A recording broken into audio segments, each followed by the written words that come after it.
Hey guys, आपका स्वागत है टारगेट सरकारी नौकरी चैनल पर। मैं हूं शाद अली। आज सामान्य अध्ययन यानी जनरल स्टडीज का सफलता प्रैक्टिस सेट नंबर हम 4 डिस्कस करेंगे। इसके पहले 3 प्रैक्टिस सेट हमने किए हैं, चैनल पर प्लेलिस्ट बनी है, आप वहां से इनको कवर कर सकते हैं। और साथ ही आज हम इस प्रैक्टिस सेट के दौरान अपनी यूपी टेट, सी टेट और सुपर टेट की क्लासेस कब से शुरू करने जा रहे हैं ये आपको डिस्कस करेंगे। तो जो लोग इन परीक्षाओं की यूपी टेट, सी टेट और सुपर टेट की परीक्षाओं की तैयारी करना चाहते हैं हमसे जुड़कर, इस चैनल से जुड़कर, तो प्लीज सब्सक्राइब कर लीजिए, बेल आइकन को जरूर प्रेस कर लें ताकि हमारे वीडियोस, लेक्चर्स के नोटिफिकेशंस आपको समय से मिल सके। आइए शुरुआत करते हैं, अपने इस प्रैक्टिस सेट की बात करते हैं। तो देखिए, जो हमारा सफलता प्रैक्टिस सेट है सामान्य अध्ययन यानी जीएस का, ये प्रैक्टिस सेट आपकी जो यूपीपीएससी परीक्षाएं कराता है उनमें आपने देखा होगा, है ना। अपर पीसीएस, लोअर पीसीएस के एग्जामिनेशन में जीएस का अच्छा खासा इंपॉर्टेंस है। साथ ही शिक्षक भर्ती में प्राइमरी में भी ये सेक्शन है आपका, जूनियर में भी ये सेक्शन है, अभी जो आपकी परीक्षा होने वाली है। यूपीपीईटी में भी जीएस के ही आपको मिलेंगे सब्जेक्ट सारे, और आरओ और साथ में यूपीएसआई, इन सभी के लिए इक्वली इंपॉर्टेंट है। तो हम यहाँ इन क्वेश्चंस की शुरुआत कर रहे हैं, इनकी प्रैक्टिस को शुरू कर रहे हैं। एक क्वेश्चन को बहुत ध्यान से देखेंगे।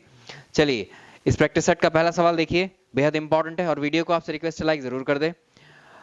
आज का पहला प्रश्न देखिए, निम्नलिखित में से कौन सा ऐसा वृक्ष है जो सामाजिक वानिकी में काफी लोकप्रिय था पहले, लेकिन अब इसको पारिस्थितिकी आतंकवादी माना जाता है? ऐसा क्यों है और ये पेड़ कौन सा है? पहले इसका नाम ही जान लेते हैं। ये क्वेश्चन बहुत इंपॉर्टेंट है, आपसे परीक्षा में कई बार पूछा गया है, इसका आंसर आप जानते हैं पहले से ही। जी हाँ, इस पेड़ को हम जानते हैं किसके नाम से? इस पेड़ को हम जानते हैं यूकेलिप्टस के नाम से। अगर आप देशी भाषा में इसको देखें या आपके लोकल लैंग्वेज में या वर्नाकुलर लैंग्वेज में, हम इस पेड़ को जानते हैं सफेदा के नाम से। ये भी आपको आपकी लोकल लैंग्वेज में, आपके रीजनल एरियाज में इस नाम से भी इस पेड़ को बुलाया जाता है, यूकेलिप्टस। काफी हाइट होती है, अच्छी खासे लंबे होते हैं ये जो पेड़ होते हैं। और आपने देखा होगा जो रोड होती हैं, सड़कों के किनारों पर भी इनकी बहुत ज्यादा मात्रा में ये पेड़ आपको मिलते चले जाएंगे। और एक तरीके से हम कह सकते हैं जो हमारे खेत वगैरह होते हैं किसानों के, हम लोगों के, उन खेत खलियानों में भी हम जो उनकी बाउंड्रीज पे एक तरीके से इन पेड़ों को लगा देते हैं। हम इनका महत्व इतना ही जानते हैं कि इससे जो लकड़ी प्राप्त होती है, या इस पेड़ को काट करके जो इसकी लकड़ी को बेचा जाता है, उससे काफी अच्छा मुनाफा हो जाता है। लेकिन इस पेड़ का अगर आप देखें पर्यावरण के अकॉर्डिंग तो काफी नुकसान है इस प्लांट का, इस पेड़ का। इसको समझ लेते हैं पहले। सपोज करिए ये प्लांट लगा हुआ है किसी हिस्से पर जमीन के, और ये प्लांट इस तरह से है, प्लांट कह लीजिए, पेड़ कह लीजिए, ठीक है। ये यूकेलिप्टस का एक पौधा है, ठीक है, ये लगा हुआ है यहाँ पर। और इसकी रूट्स आप जानते हैं जमीन के अंदर हैं। इसकी रूट्स ऐसा नहीं छोटी होंगी, काफी गहराई तक जाती हैं इसकी रूट्स, ठीक है। इस तरह से इसकी रूट्स काफी गहराई तक होती हैं। और इस पेड़ की खास बात यह है कि जो इस पेड़ को आपको कभी इसका पालन पोषण करने की आवश्यकता नहीं होती है। इसको सूखाग्रस्त एरिया में भी आप लगाओगे, जहां पानी अवेलेबल नहीं है, वहां भी ये पनपने लगता है खुद से ही। ऐसा क्यों होता है? एक्चुअली जो इसकी रूट्स होती हैं वो बहुत गहराई तक चली जाती हैं पानी की खोज में। तो ये गहराई, जितनी भी गहराई में जा सकती हैं ये रूट्स, जितनी गहराई में ये पानी या मॉइस्चर अवेलेबल होता है जमीन के अंदर, उस सारी मॉइस्चर को सोख लेती हैं इसकी जड़ें, और इसको एक तरीके से इसको बढ़ने में, इसकी ग्रोथ में हेल्प करती हैं। तो ये प्लांट आपका बड़ा होता चला जाता है, क्योंकि ये मिट्टी के अंदर, भूमि के अंदर जो पानी है उसको सोख लेता है। इसकी सोखने की क्षमता बहुत जबरदस्त होती है, ठीक है, इसलिए इसकी ग्रोथ अपने आप होती रहती है, ठीक है। चलिए, ये तो हो गया। इस पानी, इसको हमें देखरेख करने की जरूरत नहीं होती इस प्लांट को, ये खुद से ही बढ़ता चला जाता है, क्योंकि मिट्टी के अंदर का जितना भी पानी है ये सोखता रहता है जहां ये लगा होता है, ठीक है। मान लीजिए आपके खेतों में लगा हुआ है, ठीक, आपके आसपास मान लीजिए यहाँ पर कोई खेती की जा रही है। जब खेती की जाएगी तो जो दूसरी फसल है, इसकी जो जड़ें, इसका एक नुकसान ये है कि इसकी जो जड़ें हैं, ये जो पानी सोख रहा है मिट्टी से, एक तो मिट्टी के अंदर नमी हो जाए, नमी खत्म हो जाएगी एक तरीके से, जो जल का स्तर है भूमि के अंदर वो कम हो जाएगा। तो इससे ये यहाँ पर एक तो जल की कमी होगी, और दूसरा इसके होने से जो इसके आसपास की मिट्टी होती है ना, इस पेड़ पौधे, इस पेड़ के आसपास की जितनी मिट्टी होती है, उसकी उर्वरक क्षमता जो होती है, उसकी फर्टिलिटी है, वो कम होने लगती है, ठीक है। यानी इस मिट्टी में जितना, मान लीजिए गेहूं लगाया, कुछ और लगाया, तो उसका प्रोडक्शन पहले वर्षों के मुकाबले में बहुत कम मिलेगा आपको, ठीक है। तो ये इसके नुकसान है अपने, इसलिए इसको अब क्या माना जाता है? पारिस्थितिकी आतंकवादी यूकेलिप्टस को माना जाता है, ठीक है। तो ये हुआ हमारा पहला प्रश्न। अब चलते हैं अगले प्रश्न की तरफ अपने। भारत में सबसे ज्यादा कोयले के भंडार कहां पर पाए जाते हैं? सबसे ज्यादा कोयले के भंडार यानी कोल रिजर्व कहां पर पाए जाते हैं? जो कोल रिजर्व हैं, ठीक है, कोल रिजर्व, कोयले के भंडार कहां पर हैं, हमारे देश में किस राज्य में है? अगर आप देखोगे कोयले के भंडारण में जो है झारखंड, झारखंड में कोल रिजर्व सबसे ज्यादा पाए जाते हैं। सेकंड नंबर पे आता है उड़ीसा, उड़ीसा में दूसरे नंबर पर कोयले के भंडारण पाए जाते हैं, ठीक है, दूसरे स्थान पर है। तीसरे नंबर पे आता है, थर्ड पोजीशन पर आता है, थर्ड पोजीशन पर आता है आपका छत्तीसगढ़, ठीक है, भंडारण के मामले में छत्तीसगढ़। अगर आप प्रोडक्शन के मामले में देखोगे, अगर आप प्रोडक्शन के मामले में देखोगे तो ये थर्ड नंबर पर छत्तीसगढ़ है, प्रोडक्शन के मामले में ये फर्स्ट है, ठीक है, प्रोडक्शन के मामले में ये फर्स्ट है, ये भी याद रखेंगे, ठीक, प्रोडक्शन के मामले में फर्स्ट है। तो इस सवाल का आंसर आप क्या कर पाएंगे यहां से, भारत में सबसे ज्यादा कोयले के भंडार ये कहां पर हुए, झारखंड में हुए, ठीक है, कोयले के भंडार झारखंड में हुए। और कोयले के आप जानते हैं कोयला कितने प्रकार का होता है, ठीक है, कोयले के जो कोल टाइप्स हैं आप जानते हैं कौन कौन से होते हैं, कोल टाइप्स कौन कौन से होते हैं। सबसे पहले जो कोयले की फॉर्म तैयार होती है वो होती है पीट, ठीक है, पीट कोयला आप जानते हैं इसको। दूसरा है लिग्नाइट, ठीक है, दूसरा है लिग्नाइट। थर्ड है बिटुमिनस, ठीक है, तीसरा है बिटुमिनस, बिटुमिनस। फोर्थ है एंथ्रासाइट, फोर्थ है एंथ्रासाइट, फोर्थ है एंथ्रासाइट। ये चार प्रकार के कोयले हैं, कोयले के प्रकार हैं, जितना भी लैंड एरिया है इस पृथ्वी पर इनमें से चार है, ठीक है। और सबसे अच्छा जो कोयला माना जाता है, सबसे उच्च हाई क्वालिटी का जो कोयला माना जाता है वो होता है एंथ्रासाइट। आप कहेंगे भारत में सर्वाधिक, भारत में उच्च क्वालिटी का जो कोयला है ये पाया जाता है, ये बहुत कम मात्रा में पाया जाता है एंथ्रासाइट भारत में, लेकिन भारत में सबसे ज्यादा जो उत्पादन होता है ये आप कह सकते हैं जो कोयला पाया जाता है वो है बिटुमिनस, ठीक है, वो है बिटुमिनस, ये भारत में सर्वाधिक पाया जाता है। ये भी पाया जाता है, हालांकि इसका प्रोडक्शन इसके मुकाबले कम है, बहुत मात्रा में तो यही मिलेगा आपको। चलिए अब अगले सवाल की तरफ चलते हैं।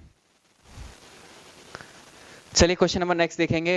निम्नलिखित में से कौन सी ऐसी मिट्टी है जो चाय के बागानों के लिए उपयुक्त होती है, जो जहां पर चाय की खेती की जाती है, चाय की खेती के लिए कौन सी मिट्टी सर्वाधिक उपयोगी होती है, ठीक है, सर्वाधिक उपयोगी होती है। तो देखिए जो मिट्टी है, इस मिट्टी के टाइप में एसिडिक जो मिट्टी होती है, जो मिट्टी एसिडिक होती है या अम्लीय होती है, वो मिट्टी चाय की खेती के लिए सर्वाधिक उपयोगी होती है, ठीक। और आप जानते हैं चाय के प्रोडक्शन में, अगर चाय का उत्पादन देखें, चाय के प्रोडक्शन में असम नंबर 1 पर है हमारे देश में। चाय का सर्वाधिक प्रोडक्शन कहां से किया जाता है, असम में किया जाता है, सबसे ज्यादा चाय का प्रोडक्शन। असम बहुत फेमस है चाय के उत्पादन के लिए। अगर आपसे पूछे कॉफी के उत्पादन के लिए, चाय के साथ साथ कॉफी के उत्पादन के लिए हमारे देश में कौन सा राज्य अग्रणी है, ठीक है, तो इसमें आप जानिए ये है कौन सा, कर्नाटक। कर्नाटक कॉफी के उत्पादन के लिए अग्रणी राज्य है, ठीक है। ये इसमें दो फैक्ट हो गए इसके। चलिए नेक्स्ट चलते हैं अपने नेक्स्ट प्रश्न की तरफ। नेक्स्ट क्वेश्चन देखेंगे। निम्नलिखित में से राष्ट्रपति किसकी नियुक्ति करते हैं? इनमें से 3 दिए हैं, निम्नलिखित में से राष्ट्रपति इनमें से किसकी नियुक्ति करते हैं? पहला ऑप्शन देखिए, भारत का महान्यायवादी, इसको बोलते हैं हम attorney general of India, AGI, Bharat के महान्यायवादी अटॉर्नी जनरल ऑफ इंडिया। ये होते हैं भारत सरकार के वकील। ये क्या कहलाते हैं? ये अटॉर्नी जनरल ऑफ इंडिया क्या कहलाते हैं? ये भारत सरकार के वकील होते हैं। यानी भारत सरकार के खिलाफ जो भी मुकदमा है सुप्रीम कोर्ट के अंदर, उसकी वकालत या उसकी अगुवाई कौन करेगा? Attorney general of India, Bharat के महान्यायवादी। और ये वर्तमान में कौन है? ये है के वेणुगोपाल। ये कौन है? के वेणुगोपाल, के वेणुगोपाल, ठीक, के वेणुगोपाल।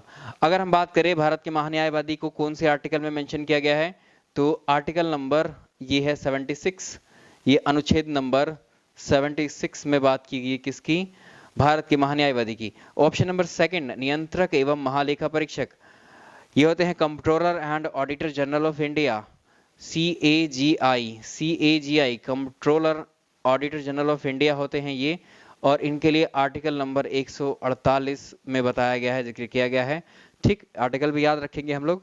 साथ ही इस आर्टिकल के साथ में अगर हम बात करें, भारत सरकार के जितने भी खाते हैं, जितना भी व्यय है, वो खर्च सही ढंग से किया गया है नहीं किया गया है, उसका एस्टिमेट, लेखा जोखा सब इनके पास होता है, नियंत्रक महालेखा परीक्षक, राज्यों का भी और केंद्र सरकार दोनों का। तो आर्टिकल 148 वर्तमान में कौन है? ये हैं जीसी मुर्मू। ठीक है, जीसी मुर्मू क्या है? ये नियंत्रक महालेखा परीक्षक हैं। अब एक राज्य का राज्यपाल, राज्यपाल आर्टिकल नंबर 153 में है। ठीक है, ठीक, किसी राज्य के लिए एक राज्यपाल जरूर होगा, और हो सकता है कि दो राज्य, एक से अधिक राज्य के लिए जो है एक ही राज्यपाल को नियुक्त किया जा सके। इन तीनों की नियुक्ति भारत के राष्ट्रपति के द्वारा की जाती है, ऑप्शन डी। ठीक है, तीनों की अपॉइंटमेंट्स जो है भारत के राष्ट्रपति करते हैं। चलिए, ये हो गया। नेक्स्ट क्वेश्चन की तरफ चलते हैं अपने। तो चलिए अब डिस्कस कर लेते हैं हम यूपी टेट और सी टेट की क्लासेस कब से शुरू कर रहे हैं आपकी। तो आपकी जो यूपी टीईटी की क्लास हैं, जो यूपी टीईटी की क्लास आपकी हैं और सीटीईटी की क्लास, ठीक, इन दोनों की क्लासेस हम 20 अगस्त से ये रेगुलर हो जाएंगी आपकी क्लासेस। ये 20 अगस्त से ये क्लासेस शुरू हो जाएंगी आपकी। ठीक है, 20 अगस्त से, यानी परसों से क्लासेस शुरू हो रही हैं आपकी। साथ ही सुपर टेट की, ठीक है, साथ ही सुपर टेट की, इनको कल एक सेपरेट वीडियो में हम डिस्कस करेंगे कि किस तरह से आपको सुपर टेट के, सी टेट के और यूपी टेट के सिलेबस के अकॉर्डिंग इन सब्जेक्ट्स को हम आपको पढ़ाएंगे, कैसे थ्योरी पढ़ाएंगे, कैसे प्रैक्टिस करवाएंगे, ये सारा डिस्कशन कल के एक वीडियो में रहेगा। ठीक है, उसका वेट करेंगे। और साथ ही बहुत जल्दी अब आपको हम ये जो क्लासेस आप देख रहे हैं, इनको हम लाइव सेशन के थ्रू जोड़ने वाले हैं आपसे, यानी अब लाइव सेशन हमारे हुआ करेंगे। तो इसका थोड़ा सा वेट और कर लीजिए आप, क्योंकि ये अंतिम पड़ाव होगा। शुरुआत में हमने अभी स्क्रीन रिकॉर्डिंग से अभी हम लोग इस नए सिस्टम पर आए हैं। ठीक है, अभी रिकॉर्डेड माध्यम में आपको मिल रही हैं क्लासेस। ठीक है, अभी जो है हम लाइव पर शिफ्ट करने वाले हैं बस। ठीक, लाइव में जो आपके कमेंट्स वगैरह होंगे, तो लाइव उन कमेंट्स को देखा जा सकता है, उनको रिप्लाई किया जा सकता है, इतना और ऐड हो जाएगा इन्हीं क्लासेस में। ठीक है, बाकी जो कंटेंट आपको रिकॉर्डेड में मिल रहा है वो अपने आप में अलग लेवल का रहेगा ही, उसकी चिंता आप मत करिए। ठीक है, तो ये तो बात हो गई हमारी इन क्लासेस की। चलिए हम क्वेश्चन पर आते हैं अपने। चलिए अगला क्वेश्चन देखेंगे। संविधान के किस अनुच्छेद में ये व्यवस्था की गई है कि प्रत्येक राज्य शिक्षा के प्राथमिक स्तर पर मातृभाषा में शिक्षा की पर्याप्त सुविधाओं की व्यवस्था करने का प्रयास करेगा? तो ये इंपॉर्टेंट आर्टिकल माना जाता है, इसको याद रखेंगे। आर्टिकल 350A, आर्टिकल अनुच्छेद 350A में जो है प्राथमिक स्तर की जो शिक्षा है वो राज्य के लिए मातृभाषा में कराई जाएगी। ऐसी बात कहाँ की गई है? आर्टिकल 350 क्लॉज ए में, या आर्टिकल 350A आर्टिकल में की गई है। चलिए नेक्स्ट देखें। अब बात करेंगे, सिंपल सा क्वेश्चन है, टेलीविजन जो होता है, टेलीविजन के दूरस्थ नियंत्रण, यानी दूरस्थ नियंत्रण का मतलब है जो टेलीविजन का रिमोट होता है। ठीक है, टेलीविजन के रिमोट में किस प्रकार की प्रकाशीय तरंगों का उपयोग होता है? अब देखते हैं, टेलीविजन जब चलाते हैं, रिमोट का इस्तेमाल करते हैं उसको कंट्रोल करने के लिए, चैनल या उसके वॉल्यूम या कुछ और फंक्शन उस पर परफॉर्म करने के लिए आप, तो इसमें जो है ये इंफ्रारेड वेव्स होती हैं। ये क्या होती हैं? अवरक्त तरंगे होती हैं। अवरक्त तरंगों का इस्तेमाल किया जाता है किसमें? टेलीविजन में। नेक्स्ट सवाल देखिए, सवाल नंबर नेक्स्ट। इस सवाल का आंसर भी आप कर सकते हैं, क्योंकि ये सवाल पहले भी आपको कराया गया और पहले भी जानते हैं। जो विद्युत उपकरण होते हैं, इलेक्ट्रिकल अप्लायंसेस होते हैं, उनमें एक वायर होती है अर्थ इसको बोलते हैं अर्थ। ठीक है, अर्थ का क्या उपयोग होता है? ठीक, तो इलेक्ट्रिकल अप्लायंसेस आपके घर में क्या क्या होते हैं? जैसे फैन है आपका, है ना, अप्लायंसेस है, टीवी अप्लायंसेस है, प्रेस होती हैं, अप्लायंसेस हैं, ये होते हैं आपके क्या? Electrical appliances. इनमें इनके प्लग आपने देखे होंगे, इस क्वेश्चन को पहले भी हम एक बार कर चुके हैं। ठीक, लेकिन वो दूसरे तरीके से किया था, क्वेश्चन अलग। इसमें एक 3 पिन होते हैं। ठीक है, इनके प्लग में 3 पिन होते हैं, 3 होल या 3 आप कह सकते हैं क्या होते हैं? 3 पिन होते हैं। ये वाला पिन बड़ा भी होता है और मोटा भी होता है। ठीक है, ऊपर वाला ये क्या होता है? यही इसी को हम बोलते हैं अर्थ। ठीक है, इसी को बोलते हैं हम अर्थ वायर। एक्चुअली कभी कभी क्या होता है, कभी कभी जो आपने देखा होगा ये इलेक्ट्रिक जो जितने भी अप्लायंसेस आपके घरों में होते हैं उनमें क्या होता है, उनकी बॉडी जो होती है, बॉडी अपने ज़्यादातर मेटल की होती है, ठीक है। और उन बॉडी में जो है इंटरनली कुछ शॉर्ट सर्किट वगैरह हुआ इनमें, तो जो वायर है इनकी बॉडी से टच हो जाती है, इनकी जो वायर होती हैं इंटरनली इन अप्लायंसेस में, तो क्या होगा, इस बॉडी में भी करंट फ्लो होने लगती है, ठीक, इस बॉडी में भी करंट आने लगती है इस अप्लायंसेस की, ठीक। जब करंट आएगी और जब आप उसको छुएंगे तो आपको करंट लगेगा, ठीक है, झटका महसूस होगा करंट का, ठीक। तो इस तरह के ये जो शॉक होते हैं, इलेक्ट्रिक शॉक से बचने के लिए हम क्या करते हैं, एक वायर इसकी बॉडी से जो होता है, एक इस अप्लायंसेस की बॉडी से एक वायर इसमें कनेक्ट कर देते हैं इस अर्थ में, ठीक। और ये अर्थ का जो वायर है, ये आपका, आपके घर में आपने देखा होगा अर्थिंग अगर करवाई होगी तो एक गड्ढा होता है, ठीक है, गड्ढा होता है 5 से 6 फीट, मान लीजिए 5 फुट से गहरे जो गड्ढे होते हैं, उनमें इस तार को ला करके एक सरिये की मदद से या एक रॉड की मदद से अंदर इसको जमीन में डाल दिया जाता है। तो जब आप इसको छूते हैं तो अगर ये अर्थ इस पे कनेक्ट है, ठीक है, तो अगर लीकेज करंट या कहीं मान लीजिए शॉर्ट सर्किट है तो ये करंट आपकी बॉडी से ना हो करके इसके थ्रू जमीन में चली जाती है, तो आपको इलेक्ट्रिक शॉक नहीं लगता अगर अर्थिंग की हुई है आप में, आपके घरों में अप्लायंसेस की या फिर आपके घर में जो वायरिंग होती है उसकी, ठीक है। तो ये इसका लॉजिक होता है। अब देखिए विद्युत उपकरणों में अर्थ का उपयोग क्या होता है, खर्च को कम करने के लिए कोई मतलब नहीं है इसका, क्योंकि उपकरण 3 फेज में काम करते हैं, गलत। हमारे घरों में जो जितने भी अप्लायंसेस है, उपकरण हैं, हमारे घर होते हैं सिंगल फेज में, ठीक है, सिंगल फेज में, सिंगल फेज में होते हैं ये, ठीक, सिंगल फेज में या सिंगल फेज में ऐसे लिखा मिलेगा आपको, सिंगल फेज में होते हैं, 2 ही वायर होते हैं, ठीक है, एक होता है लाइव वायर, एक होता है न्यूट्रल वायर, ठीक।